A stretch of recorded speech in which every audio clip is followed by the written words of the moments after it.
What's up everybody, welcome back to Far North MTG. My name is Zach and we are currently in the pre-release week of Aetherdrift leading up to the official worldwide release, so I figure it's about time that let's take a look at some of those sweet new Aetherdrift cEDH decks. Before we talk about today's decks though, I do just want to say that we recently launched a Far North MTG Patreon, so if you want to support the channel a little bit and get some awesome perks along the way, such as at the $5 tier where you get day early, ad-free access to all of our videos, or at the $10 tier where you can have a foil Far North MTG treasure token sent out to you, go ahead and hit that link down in the description and check that out. You can also support the channel by checking out some of our merch from our bonfire link, like this sweet Far North MTG shirt that you see me wearing here. But with all that out of the way, let's talk about some Aetherdrift decks. Today I'll be playing Ketramose, and a new dawn is rising for Orzhov in the form of this new commander. Orzhov has historically struggled with card advantage, and Ketramose is here to fix that. This list looks to utilize various exile effects to both slow down opponents and draw an absurd number of cards through Ketramose, and win the game with typical Orzhov Abdul Adrian loops. Shane is playing the hyped new Aetherdrift commander, Hashaton Scarab's Fist. This commander looks to either play a typical Esper mid-range list or utilize its commander to either cheat uncounterable big threats onto the battlefield for massive advantage or win the game with an instant speed Thassa's Oracle. And Dylan is playing Glarb, Calamity's Augur. This Sultai Frog looks to manipulate the top card of its library to cast spells through Glarb, and wins the game with the traditional Sultai Thassa's Oracle, or it can use Glarb to crack a Doomsday pile. And Ben is playing another, although quite a bit different, Sultai deck in the form of Kazur and Ukkima. This deck looks to end the game early with a huge ad nauseum, or to use Ukkima as an outlet to a food chain combo. Alright, so that is what everybody is rocking today. Once again, if you like the content, please like, subscribe. It does really mean a whole lot to help us grow the channel. And with all of that out of the way, let's jump into some Aetherdrift cEDH. Who's got pre-games? None.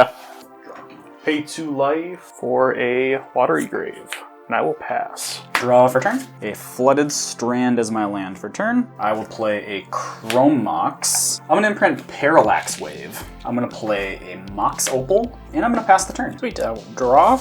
Interesting. We will play a Tropical Island for my land for turn. Tap that for a blue. Play a Mystic Remora. Oh, I'm glad I played my rocks now.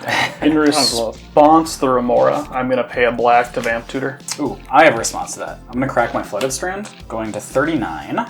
Scrub land, and still in response to the Vamp Tutor, I'm gonna go 2, and Ben, you have the read, it is an Archivist. After that, I will pass priority on the Vamp Tutor. Sure. I will search my library for a card, any card, and lose 2 life, going to 36. And on top. Then after you get your search, I will get my draw, going back to 40. And then Mystic is good? Yes. Good here. Cool. I will pass turn after that. I'll draw for turn. I will play a Tundra, and I will tap Tundra for a white, cast an Esper Sentinel. Okay. And I'll pass the turn. Tap, upkeep, chalk. Could be a card, could be any card. Is it a good card, though? It's a pretty good card. Oh, no. I know, right? Breeding Pool. That's a good card. Pay 2 life, go to 34. 2 mana, Bloom Tender, pass. Alright. Untap. Upkeep, draw. It sucks, but I think I just have to go to combat. I'll hit Nas player. I'll take 2, going to 38. And then it sucks, but I have to pass. Untap, pay the 1 for the fish, and then we'll draw. Playing Ancient Tomb for turn, we'll pass. Untap. Upkeep, draw. Go Verdant Catacombs. I'll crack it right away, go to 39. Grab an Underground Sea. I will gain a life and draw a card from Archivist. I'll tap 2. I'll cast a Ghostly Pilferer. I'll pass the turn on that. Untap, upkeep, draw. Don't really want to, but I'm going to play a Seju's by land, and I'm going to pay 3 for a Glarb. Yeah. Yeah. I'm going to look at the top card of my library, and unfortunately, I'm just going to pass the turn. In your end step, I am going to Enlightened Tutor. I will pay the Esper, cannot pay the fish. We'll draw from fish. What? Am I good to resolve? Yep. Sweet. Don't get too excited, it's literally just a Soul Ring. Alright, Soul Ring on top, and I'll go to my turn. Untap, upkeep, draw. Could be anything. I'm going to tap my Chrome Mox to play a Soul Ring. Hey, where'd that come from? How about that? Esper trigger. Fish trigger. Let me count my mana. Let me see what I need. Yeah, you can both draw. I'm going to move my mana around. Yeah, I'll do the Children of Corliss. And I don't think I actually want to do anything else. I'm going to pass the turn here. Untap. I'll let the fish go now. Draw. Play a Morphic Pool. It's my land for turn. Land War Elves. more mana. Then tap the Ancient Tomb and the Morphic Pool for a black, making 2 from Ancient Tomb, going to 36. And we will Demonic Tutor. Esper Sentinel. I'll use my one And floating Archivist trigger. Yep. Archivist will trigger after. Yeah, it was after the. Yep. I will search Demonic Tutor. I will grab this card, and I will pass turn after that. You literally hear me talking about this Archivist trigger here, only for me to immediately forget it when they're done searching their library. I don't know what's up with that. I was just off my game today, apparently. Untap. Upkeep and draw. Lay down a Windswept Heath. I think I'll pass the turn on that. Untap. Upkeep. Draw. Bloom Tender for 3, 4. Calling Ritual in the stack. Esper. Pain Esper. Calling Ritual. I really don't like that, but I can't do anything about it. Yeah, I'll do it. I'll sack the guy. You got anything? We need this to be countered. We surely lose here if you blue Yeah, players I got a cannot counter it. response. I will pay a life and exile this Flusterstorm. Force of Will. Esper. I can't pay the Esper. In response, I'm going to tap 1. In response to the Esper Sentinel trigger, I will cast a Vamp Tutor. In response to the Vamp Tutor, I'm going to tap Glarb, Surveil 2. Surveilling Mox Diamond and Chromox the graveyard. I'm going to look at my top card. Vamp Tutor good? I'll search a card. I'm going to put this card on top, lose 2 life, go to 37. After your Vamp Tutor, I will gain a life, go to 42, and draw a card from Archivist. Yep. And then we go to my Esper, draw. Yep. I'll draw. Force of Will on the stack. Yeah, you got it. Whoa. Oh, great. All right. I'll be damned. Pass. End step. I would like to cast an Entomb. I will pay the Esper floating 1 from my Soul Ring. Entombed. This is like Abdel Adrian loops, right? That is this deck's whole thing. Though I did just get rid of my thing that lets me like draw extra, essentially. So you're telling me, based on the things that are on the field right now, you don't necessarily have a win con yet? Not that you can see. Yeah. I think it's scary either way. How many cards in hand, Zach? 4.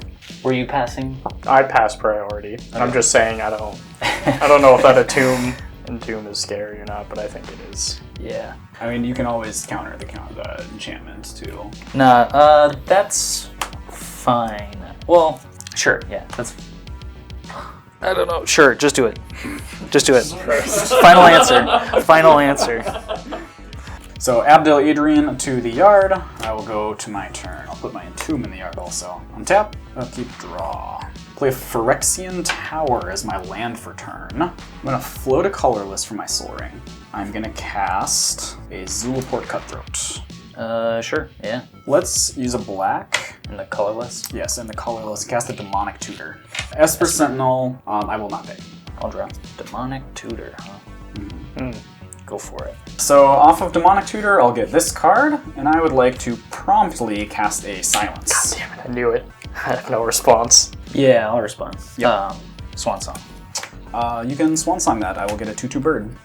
I would like to sacrifice to my Phyrexian Tower bird for 2 black mana. Yep. And I will cast a Dance of the Dead. No response. I'll show a Mind Break Trap. Oof. Oh, you bitch. Yeah. Oof. Well, I'll pass the turn. Oh, when a creature died, each opponent lost a life and I gain a life. So I'll go to 43. I will untap, upkeep, and draw. Play a Bloodstained Mire for turn. We're gonna crack it right away. Going to 33, grabbing Underground Sea.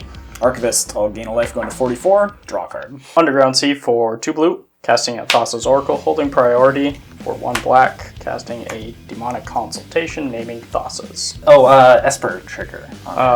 Pay with Ancient Tomb. Going to 31. I'll crack my Windswept Heath. Go down to 35. This is really what I grabbed my Force of Will for, but Dylan's over there. Sorry. Grabbing Scrubland off of Windswept Heath. Archivist trigger, I'll go to 45 and draw a card. A white. I'll cast an Angel's Grace. Ooh, split second. That hurts. That's a big oof. Yeah. So, Angel's Grace good? Yeah. Alright. I mean, split second, nobody can do Yeah, about I it. can't do anything about that. Hey, we didn't Fail see to if find. there was, Fail to find. Yeah. Thassa's comes in. Pass turn. Okay, so I gotta talk about this here really quick. There was 2 pretty big misplays here. Not illegal plays, but rather player mistakes. Mistake number 1, you name your card for Demonic Consultation on resolution, not on cast. Ben jumped the gun here a little bit. He's pretty much entirely a mono-white player, not used to casting cards like Demonic Consultation, so I think he just jumped the gun here a little bit. You know, like I said, not used to casting those kind of cards. Mistake number 2, for this to play out that Shane intended for it to play out, with Ben resolving the Demonic Consultation, exiling his entire library, essentially being out of the game and dying on his next draw, he would have had to cast this not on top of the Demonic Consultation, but allow the Demonic Consultation to resolve in full, and then cast it with the Thassa's Oracle still on the stack. Where he did the Angel's Grace here should have given Ben an opportunity to name a different card off of Demonic Consultation and try to keep himself in the game a little bit longer. Unfortunately though, Ben and the rest of the table missed that in the moment. We did catch it a little bit later on in the game, but we decided not to rewind the game state or anything because it was a player mistake and not an illegal play. This is just something that I had to jump in and talk about because it is a pretty pivotal moment in the game. Luckily, the way that everything played out was at least the way that both of the players in the interaction had the understanding it was going to go. Both of the players thought that everything was resolving this way, and it was Shane's intention for everything to resolve this way. It was just sequenced a little bit incorrectly. So yeah, just had to talk about that here because it is, like I said, a pretty pivotal moment in the game. But yeah, let's get back into the action. Untap. Upkeep and draw. Misty Rainforest for turn. Black and a white. Cast Hashaton. Oh, you got it, boss. I'll then attempt to cast a Lion's Eye Diamond. Yeah, I'll do it. Why not? I'll sacrifice the Lion's Eye Diamond. I'll add 3 blue. Yep. I'm going to discard an Aven Mind Sensor, a Nezahal Primal Tide, or a Valgavoth Terror Eater. Oh. Trigger my Hashaton's ability and make a Nezahal with the 3 floating blue. So a token copy tapped 4/4 Nezahal. Yeah, you got a fish. Big fish. Yeah. Dylan, I'm going to throw a 2/1 and a 1/1 at you. Well, Ben's the NOS player. No blocks, going to 30. And I'll pass the turn on that. 1 blue for a Mystical Tutor. Trigger. Both good? Yep. Okay. So you draw both. Yep. I'll draw 2. Searching Deadly Relic. Archivist Trigger. Archivist Trigger. I'll go to 46.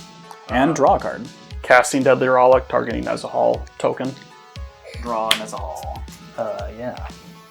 Damn, that fucking sucks. Exile to the 5. token. Yep, that's good. To me. Yep. Untap, upkeep, draw. Okay. That's my top card. Okay. I'm gonna tap Glarb to Surveil 2. Putting Noxious Survival and Swan Song to my yard. Play Ottawara off the top of my library as my land. Seriously? That's the card I'm gonna get again? Fucking kidding me? I don't like it. That's the best play I got. 1, 2, 3, 4, 5 mana for what I wanted to cast last turn off of that. Seedborn Muse. Ah, gross. I have nothing for that, unfortunately. Same here. Good for me. Unfortunately for me, that is all I can fucking do. Okay. So to our untap step. Our untap step. Anything in upkeep. Yes. I am going to tap Glarb to Surveil 2. Okay. Putting Jace and Cavernous Souls in my graveyard. I'll draw for turn.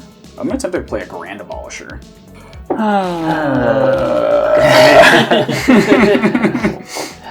Hey, you said I'm supposed to be the table police. Yeah, so do it. I can't do anything. Shame. I had 2 things. I stopped 2 win attempts. I know. 3. Three win attempts. I'm gonna float double blue. I'm gonna return 2 islands to my hand as the alternate cost to casting Gush. Trigger. Yep. Okay. I'll draw. Gush resolve. I got nothing for Gush. All I can do is hope this slows you down enough. I'm gonna use my 2 blue and a green and Amphibian Downpour all day 3. I guess the original targeting here and both tokens targeting here and here. I'm just the Orzhov deck. Leave me alone. I'm sorry. Yeah, there's not an option I have that'll do anything to the Downpour, unfortunately. That'll have to resolve. Same. Oh yeah, Grand Abolisher's still in the stack. Good. I Yep. nothing. Yeah, I'll just sadly pass the turn there then. Untap, Upkeep. Oh, you haven't drawn yet. It's still your turn. Untap. Untap. Upkeep. In your upkeep. 1, 2, 3. Convoke 4, 5. He does have a Court of 6, Calling. 7. So X equals 4. Yeah, X equals 4. Court of Calling off the top. Trigger. Trigger. Can't pay either. Okay. Well, yeah, that one doesn't. Bro, you know what I mean. Sorry. Yeah, They will that's both okay. happen. Draw 2. Time for me to play Table Police. I'm gonna go sack my Archivist of Ogma for 2 black, Okay. float a colorless, and flash in an opposition agent. Wow. Wow. Holy smokes. I got nothing for that. Same. Okay, so I can resolve my Court of Calling? Yeah. What was it, X equals 4? X equals 4. Court of Calling. With the opposition agent on a stack. Yeah. Probably crack my land, Oh, okay. if that's alright. Yeah, go for it. Okay. Pay life, go to 34. So off Misty Rainforest, I'll grab an Undercity Sewers and Surveil 1. I'll keep that there. So off of our Court of Calling, I will get this Talion, the Kindly Lord, into exile. Still, Anything else, or do you guys have anything else in Ben's Zenstead? Or Ben's No. Upkeep? Nope. Okay, before my mana fizzles, I would like to use my mana and flash in Aetherift. I have been smited down by an angel. And I have died as I go to draw. So I'll just go to my turn. Untap. Untap. Upkeep and draw. In your upkeep, Upkeep. I am going to tap Glarb to Surveil 2. I'll Surveil Ancient Tomb and Flusterstorm to the graveyard. Okay. Okay, draw for turn. I'll play a Gemstone Cavern for turn. I'll cast a Mox Amber. I'll tap Gemstone Caverns for a Soul Ring. Yeah, why not? Fuck it. It's content, baby. Oh god. Blue and a blue. Yeah? I'm gonna cast a Thassa's Oracle. Oh. I'll tell you right now, I don't have... You're just scrying. I'm just scrying. scrying for... So is this considered with devotion then? Or... Oh god, I don't fucking know. I don't think it has a pip. I don't think it'll have a No, because it doesn't have a pip. Yeah. Okay. Well, So it's 3. yeah. Devotion Yeah, it's definitely, it definitely does not have a pip. Yes, Devotion 3, yes. Okay. Because this is technically on Dylan's side of it. Yeah. That's just there for No, yeah. Clarity. clarity, yeah. Thassa, ETB. Alright, I'll look at the top 3 cards. That one on top, put these 2 on the bottom. I'll move to combat. Zach, a 1/1 frog coming in. I'll take 1. Oh, 45. I'll pass the turn on that. Untap. Upkeep. I am going to Surveil in my upkeep because I don't want this top card. Surveiling away Misdirection and Beseech the Mirror. Draw. What's there now? Play this land off the top of my library. Okay, okay, Yeah. I'm with you. Yeah. Okay. I will play a Lotus Petal for 0. Esper? You got it? I could throw the game. No. I can Doomsday and lose. That's the only thing I can do right now, and obviously I'm not going to do that. And I cannot cast this, 'cause it's fucking Spirit Guide. So, I gotta go to my end step. You do anything in my end step? I wish I could. Yeah, I and really then... wish I could. Alright, Zach, you got a Grand Abolisher Protected Turn. Sweet, let's untap. I'm gonna play this Ancient Tomb as my land for turn. Okay, I am going to... So I'm gonna go white-black, taking 2 pain, going to 43, float a colorless, and I'm gonna cast Ketramose. Ghostly Pilfer. I'll draw. Take it. 1 net. Not Odawara. Not Alright, Odawara. good. I'm gonna sacrifice Felia to the Phyrexian Tower and add 2 Interesting. black. 1 black and my floating colorless to cast a Cabal Ritual. Adding Esper trigger. you can draw. So I'll go to 4 floating black mana. I'm gonna float a colorless and use 3, casting a Beseech the Mirror. As an additional cost, I will sacrifice Chrome Mox. I will get my Beseech the Mirror bargained search. Okay, then I will cast without paying its mana cost. This Animate Dead from my Beseech the Mirror. Ghostly Pilfer trigger. Go for it. 1 net. Okay, It's a win. targeting Abdel Adrian. Abdel Adrian will enter. I'm gonna exile my Soul Ring and my Mox Opal. And also the Animate Dead leaves the battlefield of Animate Dead, and that'll die. Because some things left the battlefield, Ketramose will also trigger, draw me a card, and lose a life, going to 42. And this is gonna be a very awkward because I'm gonna have to manually draw these cards. I have to manually do this. I mean, I don't have to physically move the cards every time, but that is going to be the loop I'm going to be doing is when Abdel Adrian leaves, these all come back in. This will reanimate Abdel. Abdel will enter, exile just this in the Soul Ring this time. Before it leaves, I'm going to float 2 mana to myself, going to 3 floating colorless, draw a card and lose a life off Ketramose. So I'm going to have to do this, every time I do this loop, I'm losing a life, adding 2 colorless, and drawing a card. And I will have to do this until I find something. Hang on. Oh, I can flicker the Zulaport! Yeah, flicker the Zulaport. Yeah. I'm dumb, I don't even have to... Just win the game. I'm dumb, I don't have to do that. No. Wow. Okay. I'll just continue the loop, and yeah, I'll flicker the Zulaport. We'll leave you realizing that. You know what, I've left myself being an idiot in so many videos, I'll just do it again, like whatever. That's just my brand at this point. I'm an idiot that sometimes stumbles my way into this shit. Okay, then these will all re-enter. Zulaport's now online, and notably Animate Dead is going to reanimate Abdel Adrian. So I will then continue this loop, having Abdel Adrian die, exiling Animate Dead coming back in, reanimating Abdel Adrian. Every time Abdel Adrian dies, this will trigger a gain a life, lose a life from Zulaport Cutthroat, netting in the table, burning out. I'll essentially also draw as much of my deck as you guys have life, and win the game. We got it. Yep. We got there. Welcome. So Orzhov reigning supreme once again in this Aetherdrift cEDH gameplay. I don't know why I don't play Orzhov decks more. I love Abdel Adrian. It's such a fun combo to play. You know, obviously a little bit of a glass cannon, but it's super sweet. Ketramose is a really awesome list, and there's even been some more developments that players like Brad from High Ground Gaming have been making on the list since I played this list that have streamlined it and made it a little bit even better than what I was playing in this video. I do think this list is absolutely killer. Y'all should check this out if you are at all an Orzhov player. Ketramose is the truth. But that is everything for this Aetherdrift pre-release video. Once again, thank you so much for watching. Check out the Patreon if you want to support the channel a little bit, like, subscribe, all of that stuff, yada yada. And yeah, that is everything for this week's video. Thank you for watching, and we'll see you next time.